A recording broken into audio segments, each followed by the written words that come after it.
بسم اللہ الرحمن الرحیم۔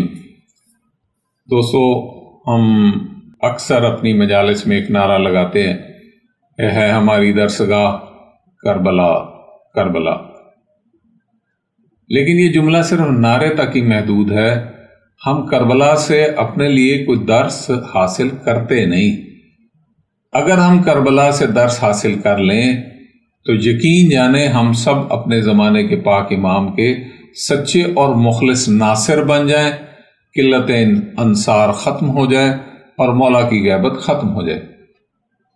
اس غیبت میں طوالت اس وجہ سے ہے کہ ہم لوگ اپنے امام کی نصرت کی طرف متوجہ ہی نہیں۔ اس کمی کو دور کرنے کے لیے ہم کتاب انتصار ولایت عصر آڈیو کی شکل میں آپ کے سامنے پیش کر رہے ہیں، اس خواہش کے تحت کہ کاش ہم کربلا سے یہ درس حاصل کر سکیں کہ اپنے زمانے کے پاک امام کی نصرت کیسے کی جانی چاہیے اور مولا کے ساتھ رویہ کیسا رکھنا چاہیے۔ آج اس کتاب کا آخری چیپٹر یعنی خطاب نمبر 15 آپ کے سامنے پیش کرنے کا شرف حاصل کرتا ہوں۔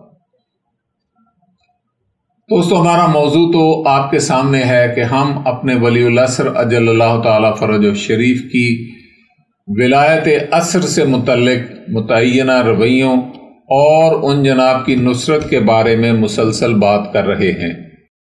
دوستو، یہ ایک حقیقت ہے کہ انسان جس معاشرے میں رہتا ہے وہاں کے افراد سے اس کا ایک تعلق بھی ہوتا ہے، اور یہ بھی ایک حقیقت ہے کہ سب کے ساتھ ایک جیسا تعلق نہیں ہوتا، بلکہ ہر فرد سے انسان کا ایک منفرد تعلق ہوتا ہے۔ یعنی کچھ لوگوں سے روشناسی کا تعلق ہوتا ہے اور صاحب سلام تک بات رہتی ہے، کچھ لوگوں سے ہمسایہ گری کا تعلق ہوتا ہے، کچھ لوگوں سے محلے داری یا شہرداری کا تعلق ہوتا ہے، کچھ لوگوں کے ساتھ دوستی اور قرابت کا تعلق ہوتا ہے، کچھ لوگوں کے ساتھ رواداری کا تعلق ہوتا ہے، کچھ لوگوں کے خاندانی تعلق ہوتے ہیں، کچھ لوگوں کے ساتھ رشتہ داری کا تعلق ہوتا ہے، اور یہ تعلق کئی حصوں میں تقسیم ہوتا ہے۔ یعنی باپ کے حوالے سے رشتہ داری، ماں کے حوالے سے رشتہ داری، بیوی کے حوالے سے رشتہ داری، کچھ لوگوں کے ساتھ اپنائیت اور محبت قلبی کا تعلق ہوتا ہے، اور کچھ لوگوں کے ساتھ انسان بھرپور محبت کرتا ہے اور ان پر جان مال لٹانا جائز سمجھتا ہے۔ یہ بھی ایک حقیقت ہے کہ انسان کے جتنے تعلقات ہوتے ہیں ان سب میں محبت کا معیار یا کوالٹی، یعنی اس کا خالص و ناخالص ہونا، محبت کی مقدار یا کوانٹٹی، محبت کی شدت یا پوٹینسی علیحدہ علیحدہ ہوتی ہے۔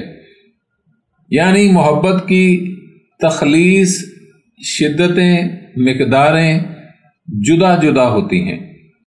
دوستو، یہ بھی ایک حقیقت ہے کہ محبت کی شدتوں، مقداروں اور تخلیصوں کی جو ریشو یا تناسب ہوتا ہے، اس کی مساواتوں ہی سے تعلق کی مضبوطی اور تخلیص یا پیورٹی کا پتہ لگایا جاتا ہے۔ یعنی یہ تین چیزیں جس تعلق میں جتنی زیادہ ہوں گی وہ تعلق اتنا زیادہ مضبوط، اتنا زیادہ خالص اور دیر پا ہوگا، اور یہ چیزیں جتنی زیادہ کم ہوتی چلی جائیں گی تعلق میں کمزوری پیدا ہوتی چلی جائے گی۔ دوستو، انسان کا بعض لوگوں کے ساتھ مشاغل کا تعلق ہوتا ہے، یعنی سپورٹس کا تعلق ہوتا ہے، جرائم کا تعلق ہوتا ہے، کسی ہابی کے حوالے سے تعلق ہوتا ہے، عبادت اور روحانیات کے حوالے سے تعلق ہوتا ہے، علوم کے حوالے سے تعلق ہوتا ہے، فنون کے حوالے سے تعلق ہوتا ہے، بزنس یا پیشے کے حوالے سے تعلق ہوتا ہے۔ انسان جیسے جیسے اپنے مشاغل بدلتا ہے اس کے مشغلے کے ساتھ اس کی مشغلیاتی تعلق داری بھی بدلتے جاتے ہیں۔ یعنی کھیل بدلے گا تو متعلقین بھی ضرور بدلیں گے۔ دوستو، یہ بھی ایک حقیقت ہے کہ انسان کے تعلقات کی گہرائی اور مضبوطی کو پرکھنے کا واحد پیمانہ رویے ہوتے ہیں۔ یعنی اگر یہ دیکھنا ہو کہ کس دوست کا اپنے دوست کے ساتھ جو تعلق ہے وہ کتنا قوی ہے تو اس کا رویہ دیکھا جاتا ہے کہ وہ کتنی حد تک اس پر قربانی دے سکتا ہے، یعنی وقت کی قربانی، مال کی قربانی، جان کی قربانی، آرام و سکون کی قربانی، کھانے پینے کی قربانی، لذات جسمانی و نفسانی کی قربانی، یعنی قربانی ہی وہ کرنسی ہوتی ہے جس سے تعلق اور دوستی کی قیمت و قدر کا اندازہ لگایا جاتا ہے۔ دوستو، آپ کے سامنے کئی مثالیں ہیں۔ مثلا انسان کا کسی شخص کے ساتھ محلے داری یا شہرداری کا تعلق ہوتا ہے، انسان اس کے دکھ سکھ کے لیے وقت نکالتا ہے، یعنی وقت کی قربانی دیتا ہے، اس کی غمی و خوشی میں برادری قائم رکھنے کے لیے مالی امداد بھی کرتا ہے، جسے سرائکی میں بھاجی داری بھی کہتے ہیں اور برادری کا پیر بھی کہتے ہیں، یعنی شادی پر سلامی کے طور پر، دلہن کے نثار کے طور پر یا اسی طرح دوسری روایتی مدوں میں وہ دونوں طرف کچھ نہ کچھ دیتا بھی ہے اور جواباً وہ بھی ولیمہ وغیرہ کھلا کر ایک قربانی ہی دیتے ہیں۔ اسی طرح کسی کے فوت ہونے پر بھی کچھ نہ کچھ دینا پڑتا ہے تاکہ یہ برادری قائم رہ جائے۔ ایک مقولہ ہے، قرضہ نہ مانگنے سے گیا اور تعلق نہ ملنے سے گیا، یعنی قرض دار سے مطالبہ چھوڑ دیا گیا تو قرضہ ڈوب جائے گا، اور تعلق دار سے ملنا چھوڑ دیا گیا تو تعلق ختم ہو جائے گا۔ یعنی سب سے پہلے جو قربانی دینا پڑتی ہے وہ وقت کی ہوتی ہے کہ انسان کا تعلق داروں کے لیے وقت نکالنا ضروری ہوتا ہے۔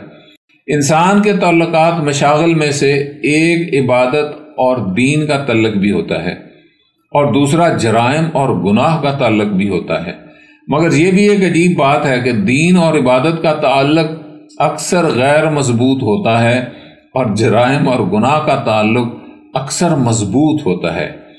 یعنی ایک پیشہ ور مجرم یا بدمعاش دوسرے بدمعاش کی دوستی میں جتنا راسخ ہوتا ہے، ایک عبادت گزار دوسرے عبادت گزار دوست کی دوستی میں اتنا راسخ نہیں ہوتا۔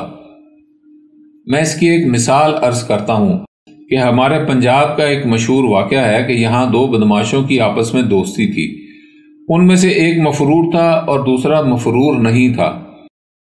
جو مفرور نہیں تھا اس کی شادی ہو رہی تھی۔ جب سیرہ بندی کی رسم ادا ہونے لگی تو ایک شخص نے آ کر بتایا کہ تمہارے دوست پر پولیس ریڈ ہونے جا رہا ہے اور اس ریڈ میں اسے مار دیا جانا ہے۔ اس بدمعاش نے سیرے اتار پھینکے اور رشتہ داروں سے کہا کہ میں اپنے دوست کی مدد کے لیے جاتا ہوں، اگر زندہ رہا تو آ کر دوبارہ یہ رسم ادا کر لوں گا، اور اگر مر گیا تو میری منگیتر کو اجازت ہے جس کے ساتھ چاہے شادی کر لے۔ وہ آدمی فوراً باہر آیا، گھوڑے پر سوار ہو کر اپنے ساتھی کے پاس پہنچ گیا اور وہاں پولیس مقابلے میں مارا گیا۔ اسی طرح کے دنیاوی دوستیوں کے واقعات بھی ملتے ہیں کہ انہوں نے اپنے دوستوں پر جان کی بازی لگا دی، دوست پر اپنا گھر قربان کر دیا، اپنے بیوی بچے قربان کر دیے۔ مالی قربانیوں کی تو لاتعداد مثالیں ہیں۔ اگر ہم تعلقات کی درجہ بندی یعنی رینکنگ کریں تو ہمیں اپنے سامنے تعلقات کے کئی درجے نظر آتے ہیں، کیونکہ اس درجہ بندی میں تعلق کی قرابت اور احترام کو پیمانہ بنایا جاتا ہے۔ اس لیے اولین درجے کے تعلقات وہی ہوتے ہیں جو ہمارے قریبی اور ہمارے محترم متعلقین ہوتے ہیں، جیسا والدین یعنی ماں باپ کو اولیت حاصل ہے اور ان کے حقوق شرع شریف نے بہت زیادہ عائد فرمائے ہیں۔ یعنی یہاں تک فرمایا ہے کہ اگر والدین کی نافرمانی سے بچو، کیونکہ والدین کے حقوق ادا نہ کرنے والا آگ ہوتا ہے اور آگ جنت کی خوشبو کو بھی نہیں پا سکے گا۔ اسی طرح فرمایا گیا کہ اگر والدین کہیں تو زمین و جائیداد چھوڑ دو، وہ کہیں تو گھر چھوڑ دو، وہ کہیں تو بیوی اور بچوں کو بھی چھوڑ دو، بشرطے کہ والدین دیندار ہوں۔ دوسرے درجہ کے وہ تعلق دار ہوتے ہیں جو قرابت دار ہوتے ہیں، رشتہ دار ہوتے ہیں۔ اس کے بعد اہل قبیلہ و خاندان ہوتے ہیں۔ تیسرے درجے کے تعلق دار ہمسائے ہوتے ہیں، یعنی اپنے گھر سے آگے پیچھے دائیں بائیں 40 گھروں تک ہمسائیگی کی حدود شمار ہوتی ہیں اور وہ سب ہمسائے شمار ہوتے ہیں۔ چوتھے درجے پر شہردار شمار ہوتے ہیں۔ اسی طرح یہ سلسلہ دوستیوں، پیشوں، مشاغل اور ہابیز تک چلا جاتا ہے۔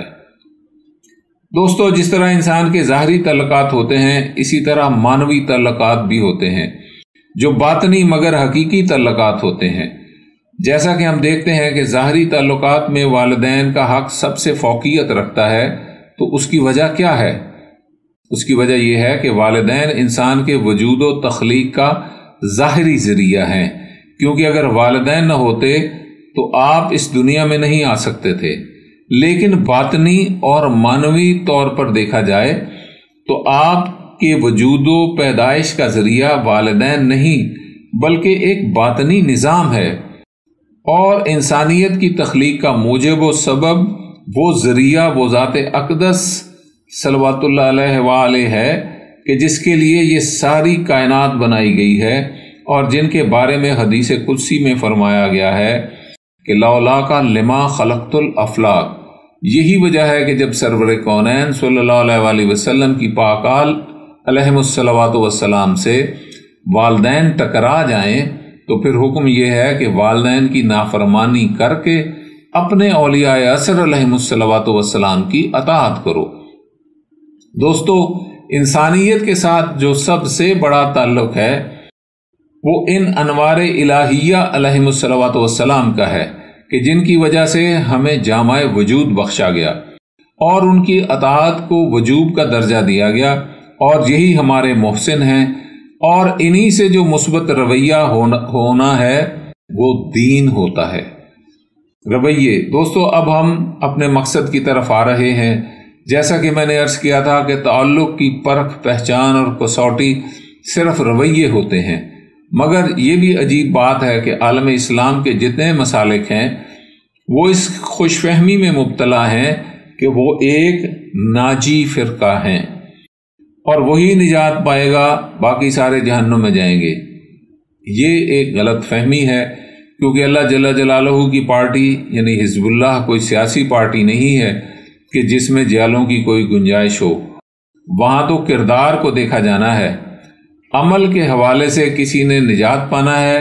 یہ نہیں کہ جو آدمی پارٹی میں شامل ہو جائے چاہے وہ سارے برے کام کرے، چوری، ڈاکہ، سمگلنگ، قتل و غارت، حتیٰ کہ بہو بیٹیوں کی عزتوں تک کا خیال نہ رکھے، صرف پارٹی میں شامل ہونے کی وجہ سے اسے نجات دے دی جائے گی۔ اور کسی دوسرے مذہب کا آدمی چاہے جتنے نیک اعمال کرے اسے جہنم میں ڈال دیا جائے گا، جیسا کہ ہر برسر اقتدار پارٹی اپوزیشن ہی سے احتساب کرتی ہے، اسی طرح اللہ جل جلالہ بھی اپوزیشن ہی سے احتساب کرے تو پھر عادل تو نہ ہوا۔ ہمارے شیعہ بھائی کہتے ہیں کہ چونکہ ہم محمد و آل محمد علیہ الصلوات والسلام کی جماعت ہیں، اس لیے ہم ہی نجات پائیں گے اور قیامت میں ہم سے پوچھنے والا کوئی نہیں ہے۔ یہ بھی ایک بہت بڑا مغالطہ ہے، کیونکہ ہم اپنے کردار سے ابھی تک یہ ثابت نہیں کر سکے کہ ہم کس پارٹی کے ہیں۔ حقیقت یہ ہے کہ جو انسان جس پارٹی کو ووٹ دیتا ہے وہ اسی پارٹی میں شمار ہوتا ہے، جیسا کہ ہم دیکھتے ہیں کہ کئی لوگ ایسے بھی ہوتے ہیں جو ایک پارٹی کا جھنڈا اٹھائے ہوئے ہوتے ہیں، اسی کے حق میں نعرے اور تقاریر کرتے ہیں، اسی لیڈر کی تعریف میں زمین و آسمان کے کلابے ملا دیتے ہیں، پھر جب ووٹ کاسٹ کرتے ہیں تو دوسری پارٹی کے سمبل پر مور لگاتے ہیں۔ تو آپ بتائیں وہ کس پارٹی سے تعلق رکھتے ہیں، جس کا جھنڈا اٹھائے ہوئے تھے یا جسے انہوں نے ووٹ دیا؟ دوستو، بات تو عمل کی ہوتی ہے، ہمیں اپنے رویوں پر کڑی نگاہ رکھنے کی ضرورت ہے۔ ہم کہنے کو تو بہت بڑے بڑے دعوے کرتے ہیں مگر عملی میدان میں ان کے برعکس کرتے ہیں۔ آج کئی لوگ یہ کہتے ہوئے نظر آتے ہیں کہ ہم شہنشاہ زمانہ عجل اللہ تعالیٰ فرجہ شریف سے محبت کرتے ہیں، ہم ان کے غلام ہیں، وہ شہنشاہ معظم ہمارے ہیں۔ ایسے بہت سے دعوے ہوتے ہیں مگر ہمارے یہ دعوے بلا دلیل اور بلا ثبوت ہی چل رہے ہیں، کیونکہ انسان 1 روپے کی چیز کا عدالت میں دعویٰ کرتا ہے تو اسے اس کے لیے ثبوت دینا پڑتے ہیں۔ تو کیا ہمیں اتنے بڑے دعووں کے لیے کوئی ثبوت دینے کی ضرورت نہیں ہوگی؟ ہمارا سب سے بڑا دعویٰ محبت و مودت کا ہے کہ ہم شہنشاہ زمانہ عجل اللہ تعالیٰ فرجہ شریف سے محبت کرتے ہیں۔ آئیے ذرا خود احتسابی کریں کہ کیا ہم اس دعوے میں سچے ہیں؟ دوستو، ایک آدمی کا بچہ گم ہو جاتا ہے تو دیکھیے وہ اسے پانے کی کتنی کوشش کرتا ہے۔ آپ کا اور ہمارا مشاہدہ ہے کہ لوگ اخبارات میں اشتہار دیتے ہیں کہ کوئی اس غائب ہونے والے بچے کی اطلاع دے، اس کا فوٹو، رنگ، حلیہ تک اخبار میں شائع کرواتے ہیں، پورے پاکستان کی پولیس کو اس کی اطلاع دیتے ہیں اور اسے استعمال کرتے ہیں۔ اس کی اطلاع دینے والے کے لیے موٹے موٹے انعام مقرر کر کے اعلان کرتے ہیں، خود بھی بھاگ دوڑ کرتے ہیں اور اپنے عزیزوں کو بھی اس بھاگ دوڑ میں شامل کرتے ہیں، اپنے ساتھ اپنے احباب کی نیندیں بھی حرام کر دیتے ہیں، پیروں فقیروں سے دعائیں کرواتے ہیں، درباروں پر منتیں مانتے ہیں، سیاسی لوگوں کے دروازے پر جاتے ہیں۔ اب اسی سے سوچیں کہ ہمارے امام زمانہ عجل اللہ تعالیٰ فرجہ شریف بھی تو غائب ہوئے ہیں۔ اگر واقعی ہمیں ان سے محبت ہے تو ہم نے ان کے لیے کیا کیا کیا ہے؟ کیا اپنے بچے کی طرح ہم نے ان کے لیے دعا کی ہے؟ کہیں تلاش کرنے کی کوشش کی ہے؟ ان جناب کی اطلاع دینے والے کے لیے کوئی انعام مقرر کیا ہے؟ کوئی بھاگ دوڑ کی ہے؟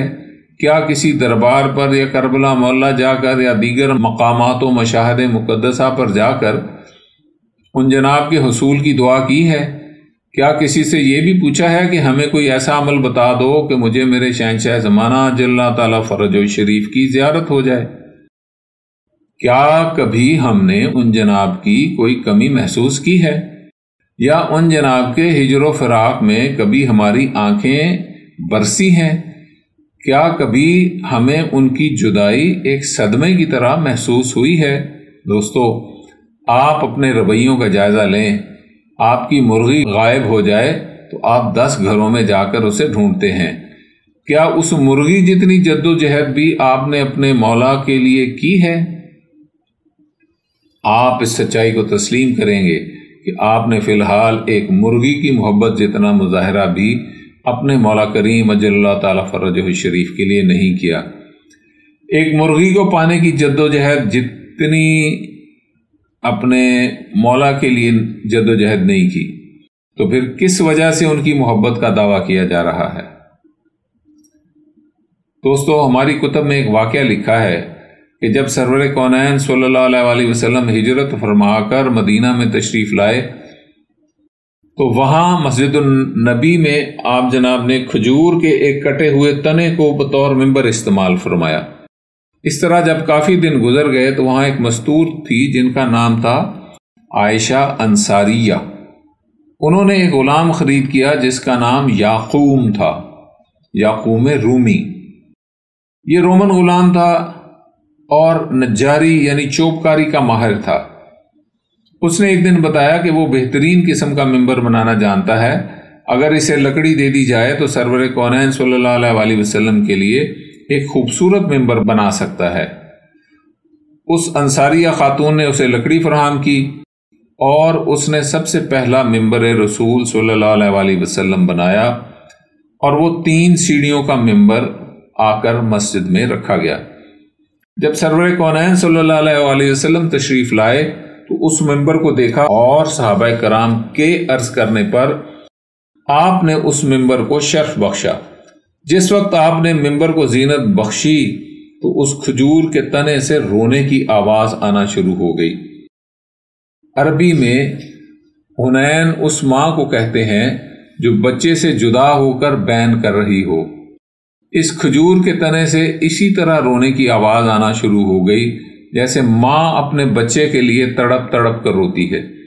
سرور کونین صلی اللہ علیہ وسلم فوراً ممبر سے اترے اور جا کر اس کھجور کے تنے کو مس فرمایا اور دلاسا دیا تو وہ خاموش ہو گیا۔ اس کے بعد ممبر پر تشریف لائے تو لوگوں سے خطاب فرمایا کہ دیکھیں، اس کھجور کے تنے نے ہمارا ہجر محسوس کیا ہے، اور آج اگر ہم اسے دلاسا نہ دیتے تو یہ قیامت تک اسی طرح روتا رہتا۔ اس کے بعد فرمایا کہ آپ لوگ اس سے سبق حاصل کریں کہ ایک سوکھی کھجور کے تنے نے ہمارا ہجر محسوس کیا ہے اور ہماری جدائی میں گریہ کیا ہے، اور آپ تو جیتے جاگتے انسان ہیں، آپ جب تک ہمارا فراق اسی طرح محسوس نہیں کریں گے تو مقصد کو نہیں پا سکیں گے۔ دوستو، آپ دیکھیں کہ ہمارے لیے اس واقعہ میں ایک درس ہے۔ کیا ہم نے اپنے ولی العصر اجل اللہ تعالیٰ فرجہ شریف کا ہجر و فراق محسوس کیا ہے؟ کیا کبھی ان کی غیبت پر آنسو بہائے ہیں؟ کیا ان کی جدائی کا کبھی ہمیں احساس ہوا ہے؟ ایک اور واقعہ سناتا ہوں۔ جناب سرور کونین صلی اللہ علیہ وآلہ وسلم کا ایک غلام تھا جن کا نام تھا صوبان علیہ السلام۔ سرور کونین صلی اللہ علیہ وآلہ وسلم نے دیکھا کہ وہ اکثر رویا کرتے تھے اور اتنا روتے تھے کہ ان کا رنگ زرد ہو گیا تھا۔ ایک دن حضور اکرم صلی اللہ علیہ وآلہ وسلم نے ان سے دریافت فرمایا کہ تمہارے رونے کی وجہ کیا ہے؟ اس نے عرض کی، آقا آپ میرے دل کی کیفیت سے اچھی طرح واقف ہیں، میرے دل میں آپ کی محبت سمائی ہوئی ہے اور مجھے صرف ایک غم کھائے جا رہا ہے کہ اگر میں فوت ہو گیا تو میں آپ سے جدا ہو جاؤں گا۔ اگر مجھے جنت مل بھی گئی تو پھر بھی میرے لیے تو آپ کی جدائی کا صدمہ باقی رہے گا، کیونکہ میں جنت کے کسی ادنا درجے تک پہنچوں گا اور آپ تو مالک ہیں جنت کے، آپ کا مقام وہاں مجھ سے بہت اونچا ہوگا اور میرے نصیب میں آپ کی جدائی ہی آئے گی۔ مجھے دن رات یہی غم کھایا جاتا ہے کہ میں آپ سے جدا ہونے والا ہوں۔ آپ نے اسے سینے سے لگایا اور فرمایا، جو ہم سے تمہارے جیسی محبت کرے گا اور ہماری جدائی کو محسوس کرے گا وہ کل ہمارے ساتھ ہمارے درجے میں رہے گا۔ دوستو، اس مقدس غلام نے ہمیں بھی درس غلامی دیا ہے کہ تم بھی اپنے ولی العصر اجل اللہ تعالیٰ فرجہ شریف کی جدائی اور ہجر کی تڑپ کو دل میں اسی طرح محسوس کرو گے تو تمہاری محبت صادق ہے، ورنہ سب جھوٹ ہے۔ اور ہمیں اس مقدس غلام نے خود احتسابی کا درس دیا ہے کہ اپنے دلوں کا جائزہ لیں کہ جس طرح ایک غلام میں مالک کی محبت ہونی چاہیے، کیا ہم میں بھی موجود ہے یا نہیں، یا ہمارا رویہ اپنے مالک کے ساتھ کیسا ہے۔ دوستو، ہمارا رویہ تو یہ بتا رہا ہے کہ ہم ان سے اجنبی ہیں اور ہمیں ان جناب کی غیبت کا کوئی احساس تک نہیں، ورنہ ہم بھی تڑپتے، روتے اور رو رو کر دعائیں کرتے۔ جس ماں کا بچہ جدا ہو جاتا ہے وہی ماں روتی ہے، کیونکہ ہمیں اس نقصان کا احساس تک نہیں، اس لیے ہمارے رویوں سے محبت کی خوشبو تک نہیں آتی ہے۔ خاندان پاک علیہ الصلوۃ والسلام نے ہمیں جو درس دیا ہے وہ بھی اسی طرح کا ہے کہ وہ دعائے کمیل میں یہی فرماتے ہوئے نظر آتے ہیں، اے میرے محبوب، ہم آپ کے عذاب پر تو صبر کر سکتے ہیں مگر تمہارے فراق و ہجر پر ہم سے صبر نہیں ہو سکتا۔ یہ دعا فرما کر انہوں نے ہمیں یہ تعلیم دی ہے کہ تم بھی اپنے ولی العصر اجل اللہ تعالیٰ فرجہ شریف سے یہی عرض کرو کہ ہم عذاب الہی پر تو صبر کر سکتے ہیں مگر آپ کی جدائی اور فراق کا عذاب ہم سے برداشت نہیں ہو سکتا۔ اور ہمیں بات صرف زبانی طور پر کہنے کا حکم نہیں ہے، بلکہ ہمارے رویوں سے یہ ثابت ہونا چاہیے کہ ہم عذاب پر صبر کر سکتے ہیں مگر اپنے محبوب حقیقی اجل اللہ تعالیٰ فرجہ شریف کی جدائی پر ہم سے صبر نہیں ہو سکتا۔ اور جب ہمارے دل کی یہی کیفیت ہو جائے گی تو پھر ہمارے اور ہمارے محبوب حقیقی اجل اللہ تعالیٰ فرجہ شریف کے مابین کوئی بھی حجاب یا پردہ باقی نہیں رہے گا، مگر ہمیں یہ احساس تک نہیں ہے کہ ہمارے شہنشاہ زمانہ اجل اللہ تعالیٰ فرجہ شریف ہم سے جدا ہیں اور وہ ہماری آنکھوں سے غائب ہیں اور وہ پردہ غیبت میں خون کے آنسو بہا رہے ہیں اور قلت انصار کی وجہ سے غیبت طویل ہوتی جا رہی ہے کیونکہ ان کا ساتھ دینے والا کوئی نہیں ہے۔ اب آپ بتائیں کہ کیا اپنے محبوب کے ساتھ ایسا رویہ رکھنے کے بعد بھی کوئی اس کی محبت کا دعویٰ کر سکتا ہے؟ دوستو، جب ہم اپنا احتساب کرتے ہیں اور بعض اعمال اور منفی رویوں کے حوالے سے اپنا تجزیہ کرتے ہیں تو پتہ چلتا ہے کہ ہم شیعہ شہنشاہ زمانہ اجل اللہ تعالیٰ فرجہ شریف سے دشمنی کر رہے ہیں۔ اس کے باوجود اس خوش فہمی میں مبتلا ہیں کہ ہم ان جناب سے محبت کرتے ہیں اور وہ ہم سے محبت کرتے ہیں اور ان کا ہمارے سوا کوئی نہیں، معاذ اللہ، نعوذ باللہ۔ دوستو، یہ دیکھیں، آپ کے ایک دوست کا والد قتل کر دیا جاتا ہے اور وہ انتہائی معزز نیک دیندار شخص بھی ہو، اور آپ میں سے کوئی آدمی اس کے قتل کو کیش کروانا شروع کر دے، یعنی اس کے قتل کو اپنی سیاست کا ایشو بنا کر اقتدار کے حصول کی کوشش میں مصروف ہو جائے، تو خود سوچیں کہ وہ آدمی اس مقتول کے ورثاء کا دوست ہے یا دشمن۔ آپ یہ بھی دیکھیں کہ کوئی آدمی اس مقتول کے خون کی سودے بازی میں اپنا کمیشن مقرر کر کے کوئی کام کرنا شروع کر دے، تو کیا وہ اس مقتول اور اس کے پسماندگان کا دوست ہے یا دشمن؟ اگر کسی آدمی کو معلوم ہو کہ بے گناہ کے خون سے ایک تعویذ لکھا جاتا ہے جو انسان کو دولت دنیا سے مالا مال کر دیتا ہے، اور کچھ لوگ جمع ہو کر اس مقتول کے خون کے ایک ایک قطرے کے لیے لڑ رہے ہوں کہ میں بھی لوں گا، اور اس طرح ایک ہنگامہ ہو جائے کہ ہر آدمی دولت مند بننے کا تعویذ لینے کے لیے اس کا ایک ایک قطرہ قیمتاً یا جبراً چوری کر کے حاصل کرنے میں لگا ہوا ہو، اور اس کے دکھوں پر آنسو بھی بہا رہا ہو، اور اس کے خون سے دولت مند بننے کا تعویذ بھی لکھ رہا ہو، تو آپ بتائیں اس کا اس مقتول کے ساتھ کیا تعلق ہے؟ ایک اور مثال دیکھیں کہ اگر کچھ لوگوں کو یہ بتا دیا جائے کہ وہ کسی بے گناہ مظلوم کا خون چاٹنے سے اس دنیا میں امیر بھی ہو جائیں گے، اور آخرت میں دنیا کے ہر بدترین گناہ کے باوجود وہ جنت میں ضرور جائیں گے، اور وہ لوگ اس مظلوم کا خون چاٹنے کے لیے لڑ جھگڑ بھی رہے ہوں گے، اور ایک دوسرے کو رو رو کر اس کے دکھ بھی سنا رہے ہوں گے، اور فخریہ یہ بھی بتا رہے ہوں گے کہ میں نے اس مظلوم کا اتنا خون چاٹا ہے۔ اب آپ سوچیں ان لوگوں کا اس مظلوم کے ساتھ کیا رشتہ ہے؟ اگر اس طرح مظلوم کے خون چاٹنے کی ایک دوڑ شروع ہو جائے اور اس میں ہر جائز و ناجائز حربہ استعمال کیے جا رہے ہوں، تو اب آپ بتائیے کہ ان لوگوں کا اس مظلوم کے ساتھ یا اس کے پسماندگان کے ساتھ کیا تعلق ہے؟ آپ نے کبھی یہ سنا ہو کہ کسی آدمی کا والد قتل ہوا ہے اور وہ اسے اس نیت کے ساتھ رو رہا تھا کہ اسے رونے سے جنت ملے گی، یا مقتول والد کے رونے سے اسے ثواب ہوگا، یا مقتول والد کے رونے سے اس کے گناہ بخشے جائیں گے، یا اسے دنیا یا عقبہ کا کوئی فائدہ ہوگا؟ جب ہمارا اپنے مقتولوں کے ساتھ ایسا رویہ نہیں ہے تو پھر ہمارا اپنے ائمہ ہدیٰ علیہم الصلوۃ والسلام کے ساتھ یہ رویہ کیوں ہے؟ جب ہم اپنے رشتہ داروں کو روتے ہیں تو اس رونے کا محرک صرف درد دل ہی ہوتا ہے، اور جب ہم پاک خاندان علیہم الصلوۃ والسلام کے مصائب میں روتے ہیں تو دنیا و عقبہ کے لالچ کیوں ہمارے دلوں میں داخل ہو جاتے ہیں؟ کہیں ایسا تو نہیں کہ ہم انہیں دل سے اپنا نہیں سمجھتے اور انہیں صرف حصول دنیا و آخرت کا ایک ذریعہ سمجھتے ہیں؟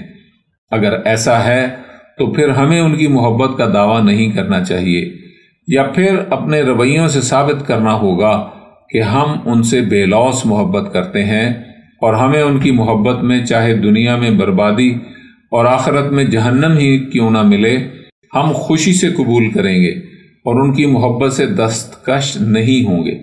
دوستو، انسان کو پاک ذوات کے ساتھ جو رویہ رکھنا چاہیے اس کا ادنا ترین معیار یہ ہے کہ ہم ان کے ساتھ کم از کم اپنے جیسا رویہ رکھیں، یعنی جو کچھ اپنے لیے پسند کرتے ہیں ویسا ہی ان سے رویہ رکھیں۔ حالانکہ یہ رویہ تو ایک مومن بھائی کے ساتھ رکھنا چاہیے تھا، مگر پھر بھی ہم یہی رویہ اپنے مالک اجل اللہ تعالیٰ فرج و شریف کے گھر کے ساتھ رکھ لیں تو بھی درست ہے، مگر ہم تو اپنے بارے میں جو طرز عمل پسند نہیں کرتے وہی ان کے بارے میں کر رہے ہوتے ہیں۔ دوستو، کربلا میں جو ولایت عصر کی نصرت کا ہمیں درس دیا گیا ہے اس میں رویوں کے اعتبار سے دونوں طرح کے کردار تھے۔ ایک طرف دوستی کا دم بھرنے والے خود کو شیعہ کہلانے والے تھے جو شب عاشور اپنے ولی العصر علیہ الصلوۃ والسلام یعنی مولا کریم کربلا علیہ الصلوۃ والسلام کو چھوڑ کر بھاگ رہے تھے، تو دوسری طرف وہ لوگ بھی تھے جو نہ ہی خود کو شیعہ کہلواتے تھے اور نہ ہی کوئی بڑا دعویٰ کرتے تھے، بلکہ کربلا کے میدان میں وہ آئے ہی کریم کربلا علیہ الصلوۃ والسلام کو شہید کرنے کے لیے تھے، مگر انہوں نے ایک سنہری لمحے میں حق کو دریافت کیا اور پھر انجام و عواقب سے بے نیاز ہو کر عملی طور پر میدان نصرت میں کود گئے اور بڑھ کر فوز عظیم کو اپنے ہاتھوں سے اپنے مقدر میں لکھ دیا۔ ان سیدان ازل میں سے ایک تھے جناب موقع ابن ثمامہ اسدی سلام اللہ علیہ۔ جناب موقع ابن ثمامہ اسدی سلام اللہ علیہ قبیلہ بنی اسد سے تعلق رکھتے تھے اور تابعین میں سے تھے۔ یہ جنگ صفین و جمل میں امیر کائنات علیہ الصلوۃ والسلام کے مخالف رہے اور معاویہ کا بھرپور ساتھ دیا۔ معاویہ کی موت کے بعد جب نعمان ابن بشیر انصاری نے یزید ملعون کی بیعت لینا شروع کی تھی تو انہوں نے بھی اس ملعون کی بیعت کر لی تھی اور اس کی بھرپور مدد کرنے اور اس پر اپنی جان فدا کرنے کا معاہدہ کیا تھا، اور جناب امیر مسلم علیہ الصلوۃ والسلام کی ساری تحریک میں انہوں نے جناب مسلم کی مخالفت کی، لشکر کفار کا پورا ساتھ دیا۔ جناب امیر مسلم علیہ الصلوۃ والسلام کی شہادت کے بعد بھی یہ دربار کوفہ سے وابستہ رہے۔ جب ابن زیاد ملعون نے کربلا کی طرف لشکر بھیجنے کا پروگرام بنایا اور ابن سعد ملعون کو امیر لشکر بنایا تو انہیں اس کا رفیق کار بنا کر روانہ کیا گیا تھا۔ یہاں پہنچنے کے بعد عمر ابن سعد ملعون کے ساتھ کریم کربلا علیہ الصلوۃ والسلام کے صلح کے مذاکرات شروع ہوئے تو یہ بھی سب کچھ دیکھتے اور سنتے رہے۔ آخرکار ان مذاکرات میں کریم کربلا علیہ الصلوۃ والسلام کی شرائط صلح کو ٹھکرایا گیا تو انہیں تھوڑا سا احساس ہوا کہ یہ کام درست نہیں ہوا، کیونکہ کریم کربلا علیہ الصلوۃ والسلام کی شرائط حق اور اصول پر مبنی تھیں۔ روز عاشور صبح کو جنگ کے لیے صف بندی ہونے لگی تو کریم کربلا علیہ الصلوۃ والسلام نے اپنی مختصر سی فوج کی ترتیب درست فرمائی اور اس کے بعد ناقہ پر سوار ہو کر دونوں لشکروں کے درمیان آپ نے ایک خطبہ انشاء فرمایا جس میں اپنا تعارف کروایا اور حق کی دعوت دی۔ اس وقت اس کے دل میں نور ایمان کی کرن چمکی اور یہ گھوڑا دوڑا کر کریم کربلا علیہ الصلوۃ والسلام کے لشکر میں شامل ہو گئے اور یہاں آ کر انہوں نے اقرار جرم کیا اور توبہ کی۔ جب جنگ شروع ہوئی تو انہوں نے بھی جنگ کی اجازت لی اور لشکر کفار کے ساتھ بڑی جواں مردی سے جنگ کی اور زخموں سے چور چور ہو کر گھوڑے سے گر گئے۔ ظالمین انہیں شہید کرنے کو دوڑے تو بنی اسد کے وہ لوگ جو لشکر کوفہ و شام میں موجود تھے انہوں نے آ کر انہیں بچوا لیا اور عمر بن سعد ملعون سے کہا کہ ان کے بچنے کی کوئی امید نہیں، اس لیے تم انہیں ہمیں بخش دو، بصورت دیگر ہم بھی بغاوت کریں گے۔ ابن سعد ملعون نے کہا اس شرط پر انہیں چھوڑا جاتا ہے کہ ان کا فیصلہ ابن زیاد ملعون جو کرے گا وہ تمہیں ماننا پڑے گا۔ سب نے اقرار کیا اور انہیں اٹھا کر بنی اسد کے خیام میں رکھ دیا۔ پھر 11 محرم کے دن انہیں کوفے لایا گیا۔ ابن سعد ملعون جب کوفے پہنچا تو اس ملعون نے عبید اللہ ابن زیاد ملعون کو موقع بن ثمامہ اسدی سلام اللہ علیہ کے بارے میں تفصیل بتائی۔ ابن زیاد ملعون نے حکم دیا کہ انہیں شہید کر دیا جائے، مگر بنی اسد کے لوگ وہاں بھی آڑے آ گئے اور انہیں بچوا لیا۔ اس کے بعد ابن زیاد ملعون نے انہیں قید کر کے زرارہ ملعون کے حوالے کر دیا جو اس وقت زندانوں کا نگران تھا۔ اس زرارہ ملعون نے انہیں اسی زخمی حالت میں پابہ زنجیر کر کے زندان میں ڈال دیا۔ یہ وہاں 1 سال تک اسیر رہے اور اسی حالت میں شہید ہوئے، یعنی مظلوم کربلا کا یہ ناصر علیہ السلام 1 سال برابر وہاں زنجیروں میں اسیر رہ کر شہید ہو گیا۔ انہوں نے آنے والی نسلوں کو یہ درس دیا ہے کہ جب تم پر اپنے ولی العصر اجل اللہ تعالیٰ فرج شریف کا حق واضح ہو جائے تو پھر کسی صعوبت سے نہیں ڈرنا چاہیے۔ زندانوں میں جوان ہی رہتے ہیں مگر حق کو نہیں چھوڑتے۔ ایک درس یہ بھی دیا کہ جب ولی العصر اجل اللہ تعالیٰ فرج شریف کا حق عظیم سمجھ آ جائے تو اسے پوری زندگی ادا کرنا پڑتا ہے، یہ نہیں کہ کربلا کی جنگ ختم ہو گئی تو نصرت کا عمل بھی ختم ہو گیا۔ بلکہ جب تک زندگی رہتی ہے نصرت جاری رکھنا پڑتی ہے، چاہے تم زخمی ہو، کمزور ہو، اسیر ہو، صعوبات و مشکلات میں گھرے ہو، کسی بھی حالت میں ولایت عصر کی نصرت کا فرض ساقط یا کم نہیں ہوتا، کیونکہ یہ فروعات میں سے نہیں ہے کہ نماز کی طرح کبھی قصر ہو جائے اور خوف میں چوتھائی بچ جائے، یا یہ روزہ کی طرح نہیں ہے کہ جان کے خطرے کی وجہ سے ساقط ہو جائے، بلکہ یہ حق ہر حالت میں باقی رہتا ہے اور اپنی جملہ شکیں بھی رکھتا ہے۔ ایک درس یہ بھی ہے کہ اصل دین رویہ ہوتا ہے۔ اگرچہ ابن ثمامہ علیہ السلام کا عقیدہ واجبی سا تھا، شاید وہ کریم کربلا علیہ الصلوۃ والسلام کی خلقت نورانیہ کے بارے میں جانتے بھی نہ ہوں، انہیں حاضر و ناظر بھی نہ مانتے ہوں، اور کریم کربلا علیہ الصلوۃ والسلام کی ولایت مطلقہ الہیہ میں بھی شاید انہیں علم نہ ہو، مگر وہ صرف ایک بات جان گئے تھے کہ یہ ولی العصر ہیں اور ان کے ساتھ رویہ کیا رکھنا چاہیے۔ پھر انہوں نے اس دریافتہ فریضے کو بھرپور طریقے سے اپنی باقی ساری زندگی میں ادا کیا اور ثابت کیا کہ سارا کھیل رویوں کا ہے اور انجام اور ثمر بھی رویوں کو ملتا ہے۔ دوستو، کربلا نصرت کا ایک درس جاوید ہے، کربلا رویوں کی کیمسٹری ہے، اور یہ درس نتائج کے لحاظ سے ریاضیاتی ہے، یعنی یا 100% غلط یا 100% درست، درمیانہ کوئی صورت موجود ہی نہیں، یعنی یا 100% حق ہے یا 100% حق نہیں ہے، وہ 100% باطل ہے۔ درمیانہ تناسبی درجات اس میں موجود ہی نہیں، کیونکہ ولی اللہ صلی اللہ علیہ وسلم کی نصرت میں نمبر 100% ملتے ہیں، چاہے منفی ہوں چاہے مثبت ہوں۔ دوستو، ہم اس حقیقت کو بیان کرنے میں لگے ہوئے ہیں کہ رویوں کی وجہ سے انسان حق کہلاتا ہے یا باطل، کامیاب کہلاتا ہے یا ناکام، دوست کہلاتا ہے یا دشمن۔ دل میں کوئی کتنی ہی محبت کیوں نہ رکھتا ہو، اگر عمل سے ظاہر نہیں ہوتی تو وہ محبت شمار نہیں ہوتی، جیسا کہ کوفہ و شام کے لشکر میں شاید ہزاروں اور کوفہ کے اندر موجود لوگوں میں بھی شاید ہزاروں لوگ ہوں گے جو کریم کربلا علیہ الصلوۃ والسلام کو اپنا امام مانتے ہوں گے، نواسہ رسول صلی اللہ علیہ وسلم ہونے کی وجہ سے ان سے مودت اور محبت کا دم بھی بھرتے ہوں گے، اور انہیں شاید وہی کچھ مانتے ہوں گے جیسا کہ آج کا ایک شیعہ مانتا ہے، مگر حالات کی وجہ سے وہ نصرت نہ کر سکے، تو کیا انہیں دوستوں کی لسٹ میں شامل کرنا مناسب ہوگا؟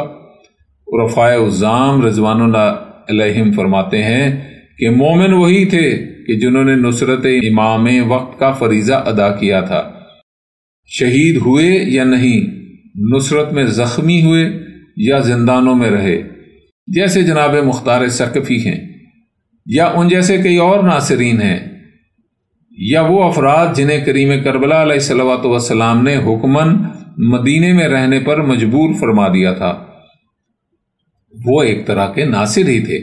حقیقت یہ ہے کہ جنہوں نے اپنی طرف سے شہادت کے حصول کی کوشش کی، بس وہی مومن تھے، اور باقی جو افراد روئے زمین پر موجود تھے وہ مرتد شمار ہوتے تھے۔ اب یہاں یہ سوال پیدا ہوتا ہے کہ روئے زمین پر اس وقت لاکھوں لوگ ایسے ہوں گے جنہیں واقعہ کربلا کا علم تک نہیں ہوگا، تو انہیں ہم کیسے مرتد قرار دے سکتے ہیں؟ کیونکہ انہیں تو علم تک نہیں تھا۔ اس کے جواب میں عرفائے کرام رضوان اللہ علیہم فرماتے ہیں کہ کریم کربلا علیہ الصلوۃ والسلام نے رجب میں وطن کو ترک فرمایا اور شہادت 10 محرم کو ہوئی، یہ 5-6 ماہ کا عرصہ بنتا ہے، اور جو شخص اپنے ولی اللہ صلی اللہ علیہ وسلم سے 5 ماہ تک غافل رہا ہو اور اسے اتنا بھی معلوم نہ ہو کہ میرے ولی اللہ صلی اللہ علیہ وسلم کے شب و روز کیسے گزر رہے ہیں، تو کیا وہ شخص بھی مومن ہو سکتا ہے؟ جو شخص اپنے زمانے کے امام علیہ الصلوۃ والسلام سے مہینوں غافل رہے وہ مرتد نہیں تو کیا ہے؟ اس بات میں ہمارے لیے احساس موجود ہے کہ کہیں ہم بھی ان غافلین جیسے تو نہیں ہیں جنہیں مہینوں بلکہ برسوں سے معلوم ہی نہیں کہ ہمارے شہنشاہ زمانہ ہمارے ولی العصر اجل اللہ تعالیٰ فرجہ شریف کے شب و روز کیسے گزر رہے ہیں۔ دوستو، بات رویوں کی ہے، اور کربلا رویوں کا نگار خانہ ہے کہ جیسا رویہ دیکھنا ہو اور اس کا انجام دیکھنا ہو تو کتاب کربلا کے اوراق کو الٹ کر دیکھ لو۔ کربلا میں روز عاشور کئی کردار ایسے ہیں جو کریم کربلا علیہ الصلوۃ والسلام کی شہادت کے بعد وہاں پہنچے یا انہیں کربلا پہنچنے سے پہلے کریم کربلا علیہ الصلوۃ والسلام کی شہادت کی اطلاع ملی۔ وہ جتنے بھی کردار تھے ان سب کا اپنا اپنا رد عمل تھا، یعنی خبر شہادت سننے کے بعد سب کا رویہ ایک دوسرے سے مختلف تھا۔ مثلا کچھ لوگ خبر شہادت سننے کے بعد روتے روتے بے ہوش ہو گئے اور اس کے بعد اسی حال میں واپس گھر آ گئے کہ اب تو نصرت کا وقت گزر چکا ہے۔ کچھ لوگ یہ خبر سن کر اتنا روئے کہ بے ہوش ہو گئے اور واپس گھر آ کر جہاد کی تحریک چلائی اور انصار جمع کیے اور جنگ کی تیاریاں کرنے لگے۔ کچھ لوگ ایسے تھے جنہوں نے یہ خبر سنی اور جہاد کے بارے میں سوچا، لیکن اپنی تنہائی اور کمزوری نے تلوار اٹھانے سے روک لیا اور یہی سوچا کہ میں اکیلا تلوار اٹھاؤں بھی تو کامیاب تو نہیں ہو سکتا، اس لیے وہ لوگ کفار کوفہ میں چھپ گئے اور اپنے آپ کو ظاہر تک نہیں کیا اور روتے بھی تھے تو چھپ چھپ کر۔ کچھ لوگ ایسے تھے جنہوں نے اس خبر شہادت کے بعد قیام عزاداری پر اکتفا کر لیا اور نصرت کرنے اور پردہ نے توحید و رسالت صلوات اللہ علیہ کی رہائی یا ان کی نصرت میں کوئی قدم نہیں اٹھایا تھا۔ کچھ لوگ ایسے تھے جنہوں نے نہ ہی اپنی کمزوری دیکھی اور نہ ہی اپنی تنہائی اور نہ ہی اپنا انجام دیکھا اور نماز نصرت کو اول وقت میں ادا فرما دیا۔ ان عاشقان پاک میں سے ایک ہیں جناب حفحاف بن مہند راسبی سلام اللہ علیہ۔ دوستو، ازدی قبیلے کو تو آپ جانتے ہیں، یہ جو راسبی قبیلہ تھا یہ دراصل ازدی قبیلے ہی کی ایک شاخ تھا، اور یہ بنی راسب ازدیوں کی وہ شاخ کہلاتی تھی جو بصرہ میں آباد تھی، اور انہوں نے شاید اپنی علیحدہ پہچان بنانے کے لیے اپنے آپ کو راسبی کہلانا شروع کروا دیا تھا۔ ممکن ہے اس کی کوئی اور وجہ بھی ہو۔ یہ جناب حفحاف بن مہند سلام اللہ علیہ اسی قبیلے سے تعلق رکھتے تھے اور یہ بھی بصرہ ہی کے رہنے والے تھے۔ صاحب رجال مامقانی لکھتے ہیں کہ جناب حفحاف اپنے وقت کے نامور شجاع، بے نظیر بہادر اور عدیم المثال دلاور تھے۔ یہ امیر کائنات علیہ الصلوۃ والسلام کے پروانوں میں شمار ہوتے تھے۔ جناب حفحاف بن مہند راسبی نے امیر کائنات علیہ الصلوۃ والسلام کی مائیت میں ساری جنگوں میں شرکت فرمائی اور جملی اور سفینی اور نہروانی ملعونوں کے ناکوں پر اپنی تلوار کی ضربوں کے نشان چھوڑے۔ جنگ سفین میں تو امیر کائنات علیہ الصلوۃ والسلام نے انہیں بنی راسب کا سردار اور علمبردار بھی بنایا تھا۔ ان کے زمانہ حکومت تک آپ کوفہ میں رہے۔ امیر کائنات علیہ الصلوۃ والسلام کی شہادت کے بعد جب امیر کائنات علیہ الصلوۃ والسلام کی دستار کے پاک وارث واپس مدینہ تشریف لے گئے تو یہ ان جناب کے ساتھ مدینہ میں رہے۔ جب امیر کائنات علیہ الصلوۃ والسلام کی دستار کے وارث امام مجتبیٰ علیہ الصلوۃ والسلام کو معاویہ کی سازش کے تحت زہر کے جام سے شہید کیا گیا تو جناب حفحاف بن مہند واپس بصرہ میں جا کر رہائش پذیر ہو گئے۔ جب کریم کربلا علیہ الصلوۃ والسلام نے مدینہ چھوڑا اور مکہ سے بصرہ کے مومنین کو خط لکھے تو یہ وہاں موجود نہ تھے۔ جب یہ واپس بصرہ پہنچے تو انہیں اہل بصرہ نے حالات بتائے۔ اس وقت تک بصرہ کی ناکہ بندی ہو چکی تھی۔ انہوں نے وہاں سے چھپ کر نکلنے کا پروگرام بنایا اور اکیلے اپنے گھوڑے پر سوار ہو کر کوفہ کی طرف چل پڑے۔ راستے میں انہیں کسی نے بتایا کہ کریم کربلا علیہ الصلوۃ والسلام تو زمین کربلا پر خیمہ زن ہے۔ انہوں نے کربلا کا رخ کیا۔ یہ روز عاشور عصر کے بعد کربلا میں پہنچے۔ وہاں یہ لشکر شام میں اس وقت داخل ہوئے جب وہ کریم کربلا علیہ الصلوۃ والسلام کو شہید کرنے کے بعد نماز جمعہ ادا کر کے کھڑے ہو چکے تھے۔ اس وقت کسی نے ان سے یہ پوچھا کہ آپ کون ہیں؟ انہوں نے جواب دیا کہ میں حفاف بن مہند راسبی ہوں اور وہ کریم کربلا علیہ الصلوۃ والسلام کی نصرت کے لیے بصرہ سے آیا ہوں۔ کیا آپ بتا سکتے ہیں کہ وہ جناب کہاں ملیں گے؟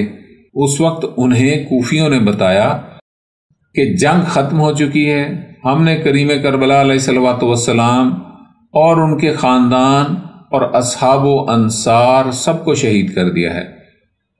اس وقت ان کی پاک اولاد میں سے صرف ایک بیمار باقی ہے اور باقی مستورات توحید و رسالت صلوات اللہ علیہ ہیں، جنہیں عمر بن سعد ملعون کے حکم سے ابھی لوٹ لیا گیا ہے، اور ان کے خیام کو ٹھنڈا کر کے ہی ہم نے نماز جمعہ ادا کی ہے۔